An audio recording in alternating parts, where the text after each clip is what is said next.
네, 오늘 어찌됐든 20년 3월 이후 1년 7개월 만에 최대의 기회를 준비하는 중으로 지금 해석을 하고 있는데 당장 이제 올라갈 것은 아니라고 보고 있습니다. 그 이유는 일단 해결이 돼야 되는 내용들이 너무 많죠. 제일 가장 큰 이제 인플레이션 압박, 그다음에 뭐 미국 디폴트 이야기, 그다음에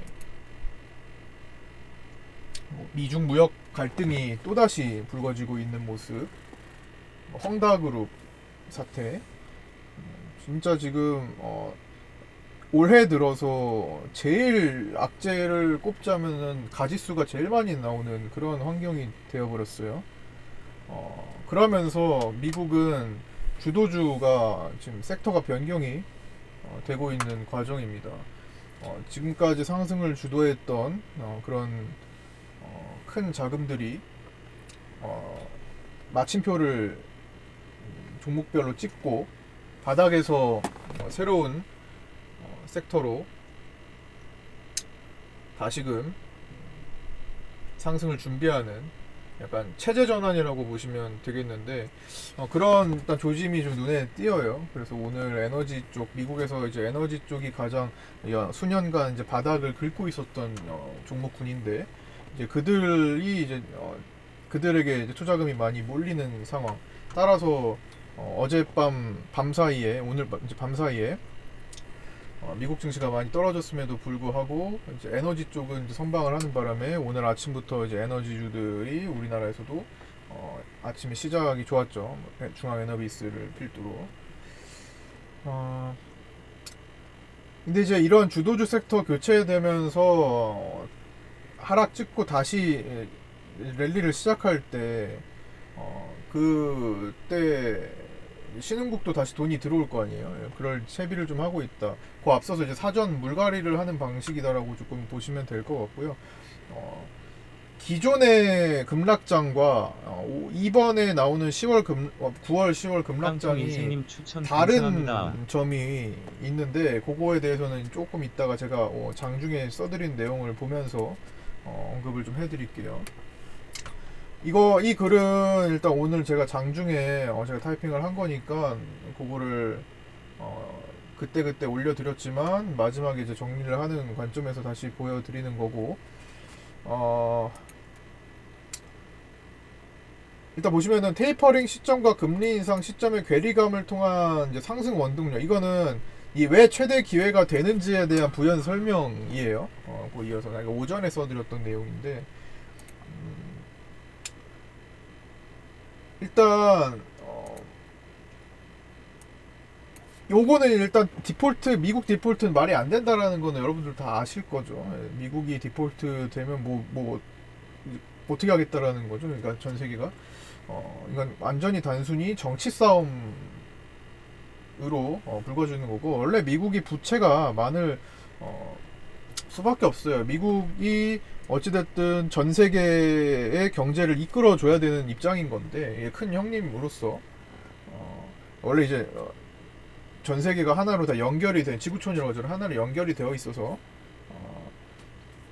지금 뭐 공급망 얘기가 나오잖아요. 공급망이 좀 부족하다. 결국에는 누군가 자꾸 구매를 해줘야 된다. 수출하는 국가들 예를 들어서 우리나라도 미국에 수출한다면 미국에서 많이 사줘야지 되는 거잖아요. 그렇죠? 결국에는 누군가 구매력이 강한 국가가 나와줘야 되는 건데 이제 그게 이제 미국이 총대를 맬 수밖에 없는 상황인 것 같아요. 그래서 미국의 부채 증가는 익히 예정이 되어 있던 건데 미국은 일단 정치적으로 부채 한도에 지금 임박을 했기 때문에 이거를 부채 한도를 높여줘야 된다. 또 이제 공화당에서는 안 된다. 뭐 이렇게 지금 대립을 하고 있는 입장이죠. 근데 어찌됐든 미국이 이걸 합의를 안 하고 무너져 버리면 이게 연계가 돼 있어서 뭐 중국부터 해가지고 마르르 다 무너질 거기 때문에 당연히 이거는 피하려고 할 거고 그러면 이미 정답을 알고 있는 상태에서 대응을 해줄 필요가 있는 거죠. 이거는 절대 안 된다라고 보는 관점에서 가는 겁니다. 그래서 일단 지금 현재 상황이 이렇기 때문에 요게 이제 지나가고 결정이 되면은 다시 올라올 거라는 것도 알고 있어요. 그러나 이제 우리가 느끼는 상황은 이제 공포에 치닫기 때문에 그게 현재 상황에서는 이게 대처가 안 된다라는 거.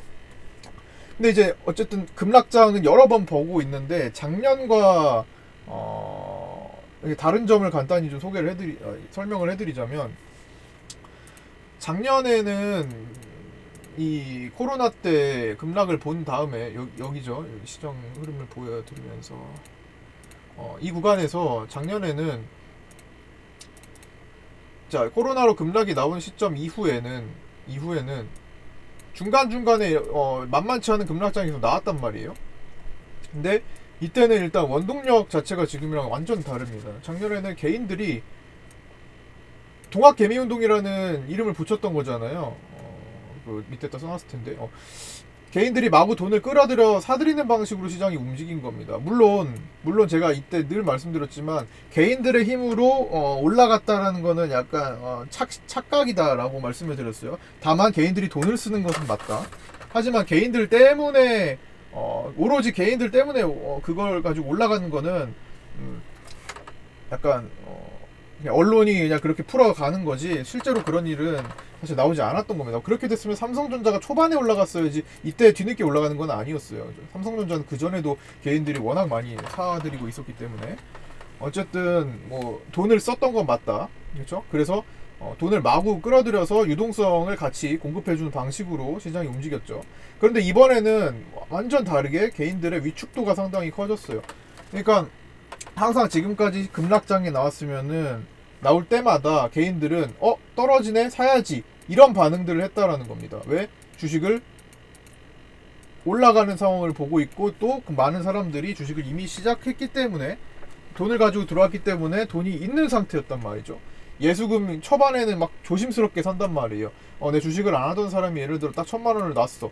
그럼 처음에 1,000만 원 덜커덩 사는 게 아니라 이거 조금 한 50만 원 사볼까? 10만 원 사볼까? 100만 원 사볼까? 조금 산단 말이에요. 그러던 상황에서 수많은 사람들이 아직 매수 여력이 있는 상태에서 급락을 맞이했기 때문에 여기서 개인들의 뒷받침 자금이 굉장히 컸었던 거예요. 거기에다가 돈을 풀기까지 했으니까 공매도도 없는 상황이었고 이러니까 개인들의 힘으로 올라왔다는 얘기를 해도 이상하지 않을 정도로 언론에서 그런 얘기를 해도 이상하지 않을 정도로 시장에 방어력이 형성이 됐던 거예요. 그러나 지금은요 떨어진다고 했을 때 그렇게 적극적으로 매수하려는 층이 굉장히 많이 사라져서 오히려 매도로 바뀌고 있어요. 이때랑 다른 점을 지금 말씀드리는 겁니다. 이때는 떨어졌을 때 사람들이 공격적으로 지금 개인들이 못 사고 있어요. 왜 못 사냐? 물론 올라가는 과정에서 나온 거랑 이제 고점을 찍고 내려오는 과정에서라고 생각을 하면서 무서워서 못 사는 경우도 많겠고 첫 번째로는 두 번째로는 일단 매수 여력 자체가 없습니다. 그러니까 예를 들어 이렇게 1,000만 원을 가지고 처음 주식을 한 사람들이 초반에는 조심스럽게 사다 보니까 여력이 있어요. 근데 이미 여기서 이 과정 속에서 이 돈을 다 소진을 해버렸습니다. 오히려 빚을 냈죠. 신용장부가 25조 원까지 치달았으니까 오히려 빚을 냈단 말이에요. 그런 상황에서 악재가 이렇게 많은 걸 다 언론을 보고 알고 있어. 와 이렇게까지 시장 악재가 많을 수 있나? 여기서 뭐 시장 뭐 이제 더 이상 못 올라가고 베어마켓으로 변한다는데 계속 하락한다는데 뭐 이런 얘기도 많이 듣고 여러 가지 소문도 듣고 막 한단 말이에요. 그래서 못 덤벼요. 못 덤비는데 이 못 덤비는 상황을 잘 한번 생각해 보자라는 겁니다. 자 이번에는 고객 예탁금이 줄어들어서 개인들 다 죽이고 가벼워진다라는 거, 컨트롤하기 쉬운 구조로 만들어지게 됩니다. 지금 개인 예탁금이 최고치 5월달 정도에 최고치를 찍었는데 요게 요거 대비 10조 원 정도가 지금 빠져나왔어요. 적은 돈 아니죠. 굉장히 큰 돈입니다.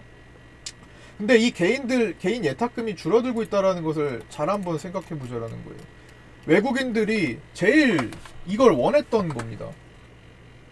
이 올라오는 과정 속에서 그 대한민국 개인 투자들 시작한 지 얼마 안 된 사람들 너무 쉽게 돈 벌어다 줬다. 삼성전자나 이런 것도 올라갈 때, 그러니까 연초죠. 올 연초에 너무 쉽게 벌어다 준 케이스가 돼버렸어요. 그래서 그런데 이제 급락을 줄 때마다도 개인들이 계속 샀던 거지. 그러니까 야 이거 쉽지 않네. 우리나라 개인들 파워 동학개미 운동 이거 만만치 않은 것만. 과거에 뭐 금모으기 운동 같이 이야 대한민국 개인 투자자들이 뭐 운동을 하면 진짜 굉장히 세다 이런 거를 느끼면서 외국인들이 그거를 떨구기 위해서 정말 가진 노력들을 많이 해오던 시기였어요. 그런데 마침 그럴 수 있는 기회가 왔고 수많은 악재들이 쏟아지면서 개인들에게 겁을 주면 떨어져 나가겠지가 돼버린 겁니다. 근데 그동안은 이제 안 떨어졌는데 지금 떨어진다라는 거예요. 그런 1년 이상 가장 골머리를 앓고 있던 문제가 해결되고 있다라는 거죠. 외국인들은 일단 공매도가 시작된 이후로 공매도를 조절하면서 개인들을 언제 어떻게 떨구지를 고민을 하던 시기였다라는 겁니다. 너도 나도 주식으로 돈 벌어보겠다고 1년간 영끌해서 예탁금을 늘려 동학개미 운동이란 이름 붙여서 삼성전자 등 대형주 중심으로 매수해대던 그런 상황에서 외국인들이 이들을 떨궈내려 수차례 노력했으나 실패했었습니다. 하지만 지금 성공하고 있다는 거예요. 8월에서 10월간의 쏟아진 악재와 공포에는 개인들이 더 이상 긍정적으로 보지 못하고 예탁금을 현저하게 줄이는 대응을 하면서 외국인들이 가장 원했던 상황, 문제 해결이 일어나고 있다라고 해석을 할 수 있다는 겁니다. 그러니까 이번 공포만 이겨내면 작년 3월 수준은 아니지만 그래도 다시 신고가 얘기를 조만간 하게 될 전망이라는 거예요. 또 신고가 얘기가 나올 몇 개월만 지나도 또 신고가 미국부터 해가지고 나스닥도 신고가네 어쩌네 또 얘기가 나올 거라는 거죠. 이대로라면 요거는 이제 그 다음에 이제 오후 요거는 제가 언제 써드린 거야? 거의 이제 3시 다 돼서 요 40분에 써드린 글인데 요 밑에는 자 그래서 그런 상황이니까 그러면 언제 어떻게 해야 될지에 대한 생각을 여기 한번 해보자라는 겁니다. 지금 오늘 제일 제가 주의 깊게 봤던 거는 최근에 커지고 있는 거래 대금이 커지고 있는 위클리 옵션이었어요. 다음 주는 위클리 옵션이 거래가 없는 한 주예요. 월간 옵션 만기가 있기 때문에.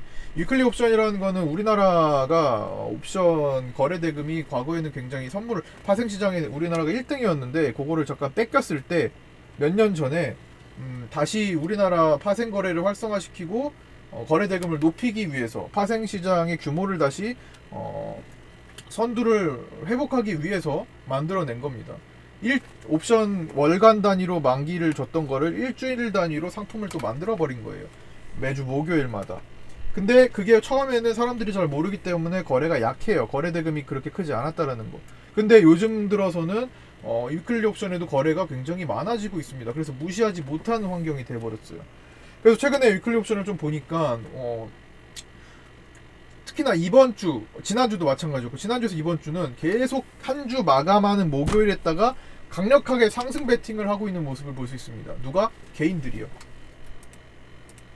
그래서 아까 전에 이거를 제가 글을 아침에 써드렸던 게 이거 이거에 아침에 오전에 제가 9시 몇 분에 써드렸던 게 지금 여기에 없는데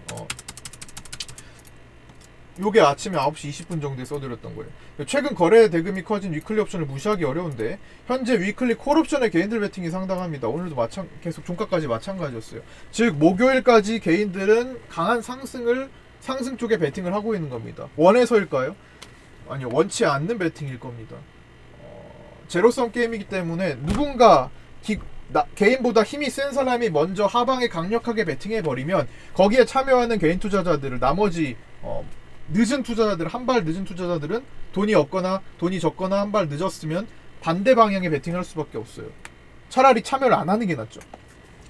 근데 어쩔 수 없이 이제 콜옵션의 베팅을 상당히 많이 하고 있어요. 즉 반대는 이제 기관이나 외국인들이 하방 베팅을 하고 있는 거지. 그래서 목요일 만기 포지션을 개인들은 강력한 상방을 보고 베팅하고 있고 그런 경우에는 적어도 만기 전날 혹은 만기까지는 시장이 최대 고비를 맞이할 수 있다는 겁니다. 근데 이번 주는 월요일날 쉬었으니까 총 4거래일밖에 없다라는 거예요. 벌써 2거래일이 지났어요. 금요일하고 화요일. 수목이에요. 벌써 내일이면은 위클리 옵션 만기 전날이 돼버려서 게임이 어느 정도 정돈이 돼버려요. 추천 감사합니다. 이게 오전에 써드린 거고 일단 마지막에 이제 마무리를 해드린 걸 이어서 붙여보자면 그래서 오전에 그렇게 봤는데 오후 가서 보니까 이대로라면 위클리 옵션에서 평가 손실이 커지겠죠. 계속 상방 베팅을 했는데 오늘 하루 종일 내려갔잖아요. 그러면 평가 손실이 커져서 내일도 굉장히 커지겠죠. 만약에 내일 더 떨어지면 다급해져요 개인들이. 그런 경우 만기일날 목요일에 개인들은 이거를 손실폭을 좁히려는 선택을 합니다. 만기까지 어떤 기대감을 갖고, 야, 내가 상방 베팅을 했었는데 만기 때 하방 베팅으로 물타기를 해버리는 거예요. 그러니까 그렇게 되면은 만기 날은 누군가는 상방 베팅을 하면서 마무리를 지어줘야 되겠죠.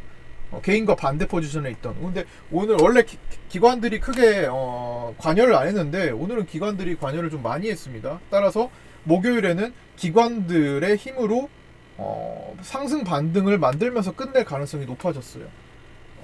그렇게 되면 단기적으로 가장 저점을 보일 가능성이 높은 수요일인 내일 오후나 목요일인 오전 정도가 적합한 시점이 되지 않을까라는 생각인 겁니다. 개인들이 자기 주도하에 옵션 매매를 하는 게 아니라 누군가 강한 힘에 밀려가지고 원치 않는 배팅을 하고 있기 때문에 끌려다니게 된다라는 거예요. 계속 끌려다니면 끌려다니는 대로 개인들은 내 돈을 지키기 위해서 목요일에 이런 선택을 할 수 있다. 그러면 목요일 수목 요 지점, 그냥 내일부터 어디가 타점이 될까 잘 지켜보면 돼요.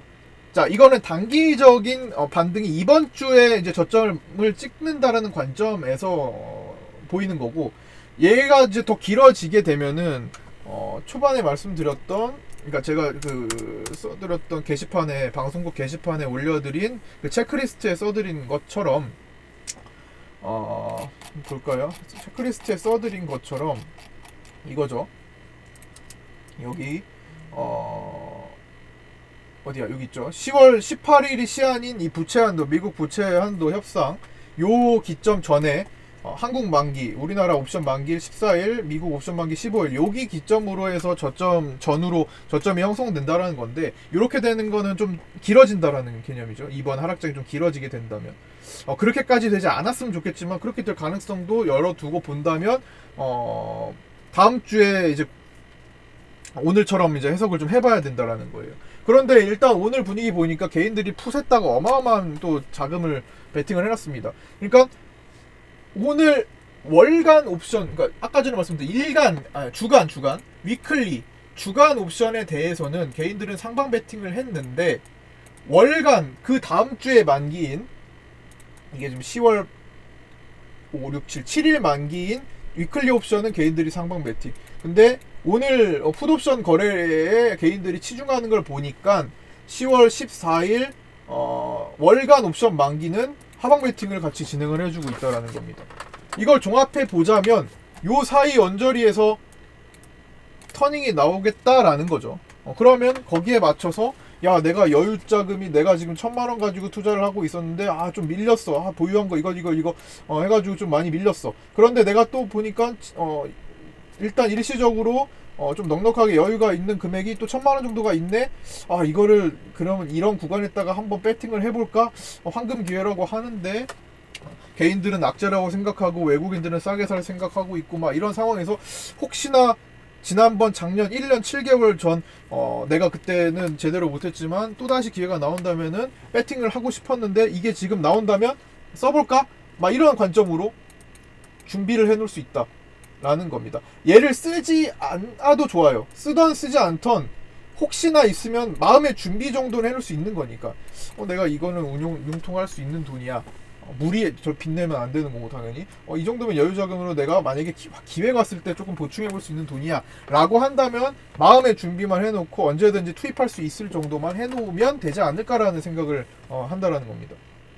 얘를 안 써도 좋아요. 계좌에 이렇게 여유금이 있다면은 이 마음 조체, 이게 있다라는 이런 상황이 펼쳐질 거라는 생각조차, 그것만 있어도 이번 시장 이겨낼 수 있습니다. 심리적으로. 그렇죠. 근데 만약에 이런 돈이 없어, 괜찮아요. 어차피 지금까지 안 팔았으면 팔 거 아니라는 거예요. 그렇죠? 지금까지 대응 안 했으면은 그냥 제가 작년 4월부터 장기적으로 시장이 올라가는데 최소 3년에서 7년 정도 수준, 3년 이상을 얘기를 했습니다. 그러면 2021년 지금 1년 6개월밖에 지나지 않은 시점에서 왈가왈부할 건 아니라는 거예요. 그렇죠? 더 오래 갑니다. 이런 불마켓은 장기적으로 그 안에서 몇 개월 하락장을 겪을 거라고 말씀드렸어요. 그냥 그 과정, 시장을 좀 큰 그림을 그려서 본다면 사실 지금 팔 거 아니면 어차피 겪어가면 나중에 그게 더 올라오는 것까지 볼 수 있다는 거. 대부분의 종목이 물론 한국 BNC 같이 정말 시세를 크게 내고 대량 거래를 동반한 시세 종료 시점이 나온 게 아니어야 됩니다. 그렇죠? 밑에서 차라리 그냥 거래 없이 빌빌대던 것들, 그리고 미래 전망이 있는 것들에 대해서는 너무 큰 우려를 할 필요까지는 없다라는 거예요. 개별 악재가 있는 것들 말고. 그러니까 지금이 굉장히 공포스러울 겁니다. 하지만 공포스러울 건데 우리 그 인기 있는 오징어 게임에서처럼 단계가 있잖아요. 1, 2, 3, 4, 5, 6단계까지 가는데 중간에 탈락할 거 아니면 게임을 잘 풀어가서 승리를 하도록 노력을 해야겠죠. 그 승리하는 과정까지를 제가 계속 설명하고 이끌어 드리려고 하는 거고, 중간에 예를 들어서 앞으로 수년간 이런 흐름을 계속 겪으면서 올라갈 수 있는 과정인데, 트로이카를 기반으로 올라갈 수 있는 과정인데 중간에 끊어버리면 그냥 중도 탈락이 돼버리는 거겠죠. 네. 탈락하지 않고 끝까지 이 전체 이 장기적인 그 큰 그림에서 6단계까지 꼭 승리를 해서 결실을 좀 맺는 투자자들이 조금 많이, 개인 투자들이 좀 많이 있었으면 좋겠습니다. 이 과정에 대한 내용은 제가 옛날에 이제 유튜브에 많이 작년부터 올려드렸는데, 그거를 제 아프리카 방송국에다가 조금 많이 살려놨어요.